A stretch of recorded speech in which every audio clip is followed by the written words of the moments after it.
American history is neither cyclical or progressive. There is an attempt in our desperate need to superimpose some order into the random chaos of things, to see things as cyclical or to see things as getting better.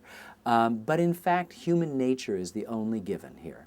It's always the same, and it's got some very, very complicated things. The fact that we detect patterns is only because human nature is so much the same.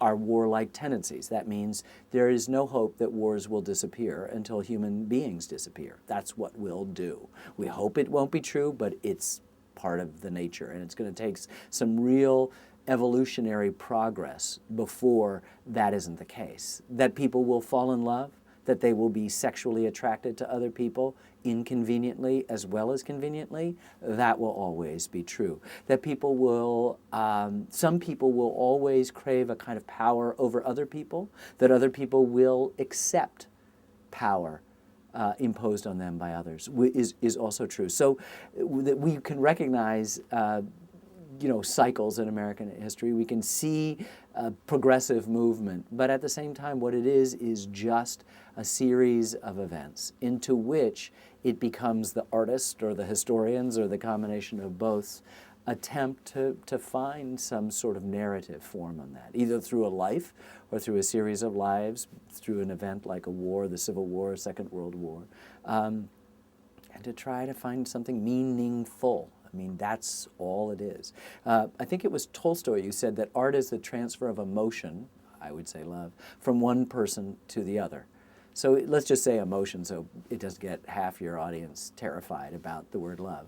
That if it's the transfer of emotion from one person to another, what is that about? It's almost a kind of courage. It's almost a saying, look, Cézanne painted Mount Saint-Victoire, the mountain outside of his small town's bedroom window, and he painted it over and over again, as if to say, here, let us find some steady place that we can know, and to see its luminosity, to see it in different seasons, to understand it. It was the thing he returned to and again, and I sort of feel like I've made the same film over and over again. Each one asks the deceptively simple question, who are we? Who are those strange and complicated people who like to call themselves Americans? What does an investigation of the past tell us about not only where we've been, that's history, most people think, but where we are and where we're going? Because in point of fact, history, the past is gone. We're never going to get it back.